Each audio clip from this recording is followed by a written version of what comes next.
अभी जो चर्चा हुआ, विचार विमर्श हुआ है, देश के उज्जवल भविष्य के लिए हमारे संकल्प को दृढ़ करने वाली हर बातें हुई है।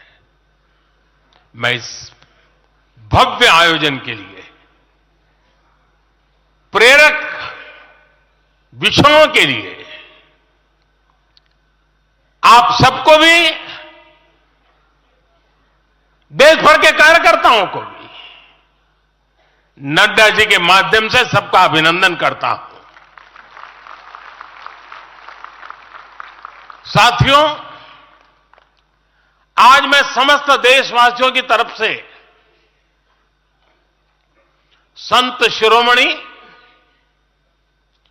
आचार्य श्री 108 पूज्य विद्यासागर जी महाराज को श्रद्धापूर्वक, आदरपूर्वक नमन करते हुए श्रद्धांजलि देता हूं। उनके संलेखन समाधिस्थ होने की सूचना मिलने के बाद उनके अनुयायी शोक में हैं, हम सभी शोक में हैं। और मेरे लिए तो यह एक व्यक्तिगत क्षति जैसा है। वर्षों तक मुझे व्यक्तिगत रूप से अनेक बार उनसे मिलने का, उनके दर्शन करने का, उनके मार्गदर्शन प्राप्त करने का अवसर मिला है। कुछ ही महीने पहले ऐसा ही मन कर गया था, मेरे प्रवास कार्यक्रम को बदल करके बहुत सुबह सुबह मैं उनके पास पहुंच गया था। तब पता नहीं था कि मैं दोबारा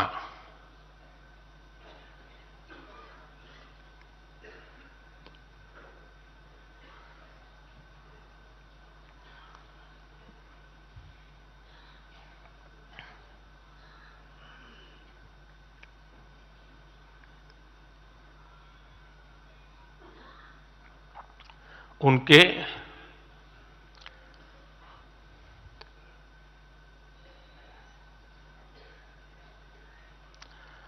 दर्शन नहीं कर पाऊंगा।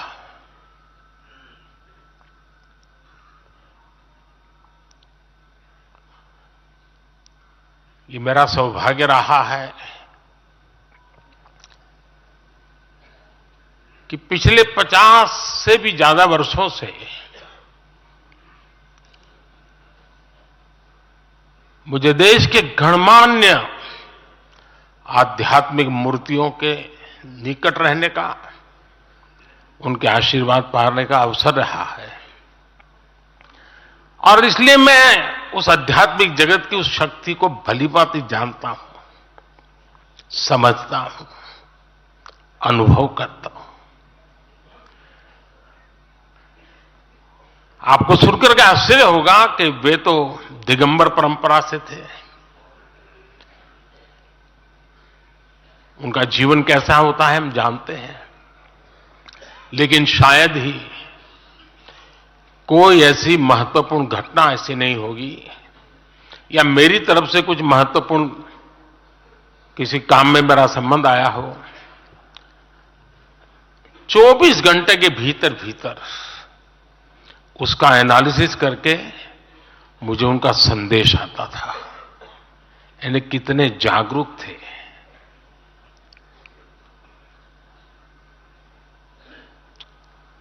और अपनी विराट आध्यात्मिक यात्रा और उसके बाद भी वो हम सबको हमेशा प्रेरणा देते रहे हैं।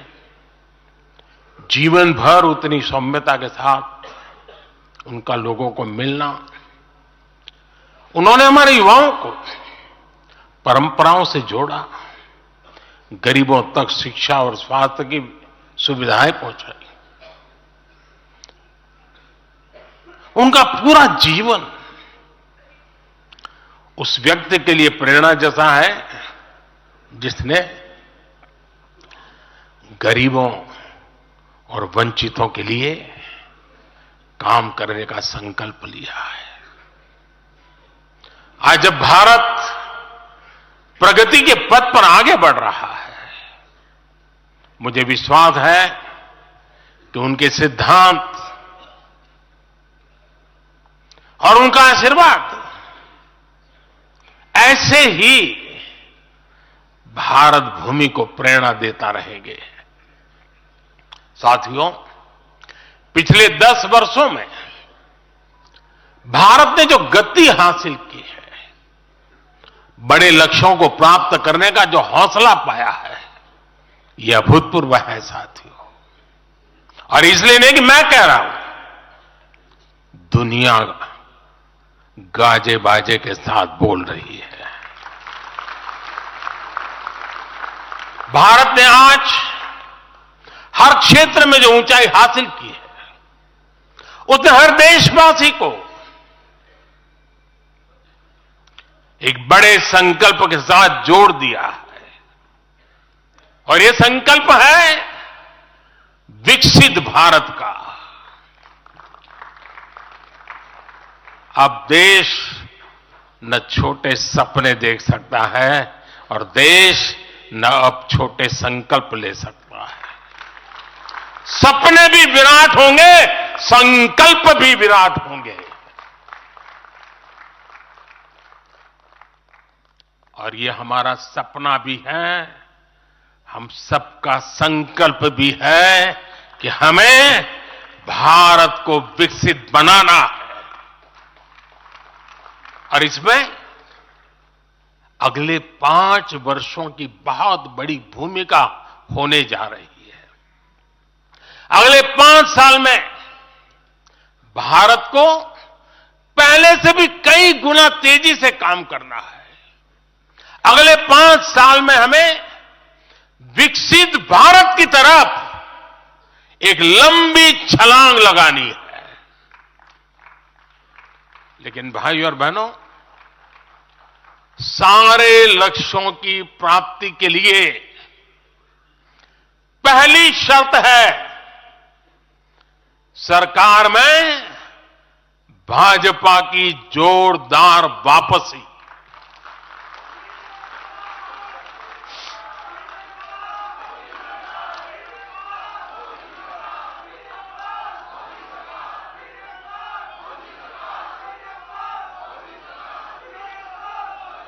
आज विपक्ष के नेता भी एनडीए सरकार 400 पार के नारे लगा रहे हैं।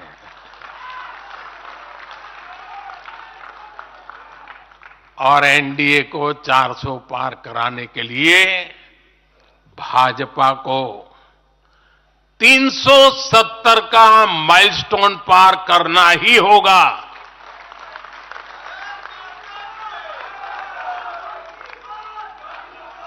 साथियों, कई बार लोग मुझसे कहते हैं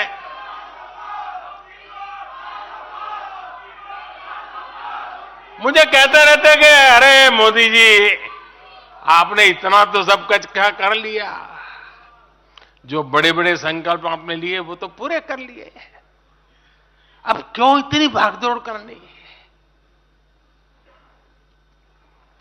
साथियों, पूरा देश मानता है 10 साल का बेदाग कार्यकाल और 25 करोड़ लोगों को गरीबी से बाहर निकालना ये सामान्य उपलब्धि नहीं है। पूरा देश मानता है हमने देश को महाघोटालों और आतंकी हमलों के खौफ से मुक्ति दिलाई है। पूरा देश मानता है हमने गरीब और मिडिल क्लास का जीवन बेहतर करने का प्रयास किया है। लेकिन जो लोग सोचते हैं कि बहुत हो गया, ऐसा सोचने वालों को मैं एक पुरानी घटना जरूर बताना चाहूंगा। एक बार एक बहुत बड़े नेता मुझे मिले, मेरे प्रधानमंत्री पद के दूसरे कार्यकाल पे। बोले, मोदी जी, प्रधानमंत्री बनना बहुत बड़ी बात है। आप बन गए। आपने इतने दशकों का संगठन का भी काम कर लिया, मुख्यमंत्री के रूप में भी इतना लंबा समय रह चुके, प्रधानमंत्री में भी दोबारा आ गए। अब इतना काम पा लिया है, अब तो थोड़ा बैठो, आराम करो, बहुत कर लिया, ये उन्होंने मुझे कहा था। उनकी वो भावना राजनीति के पुराने अनुभवों से थी। लेकिन साथियों, हम राजनीति के लिए नहीं, राष्ट्र नीति के लिए निकले हैं।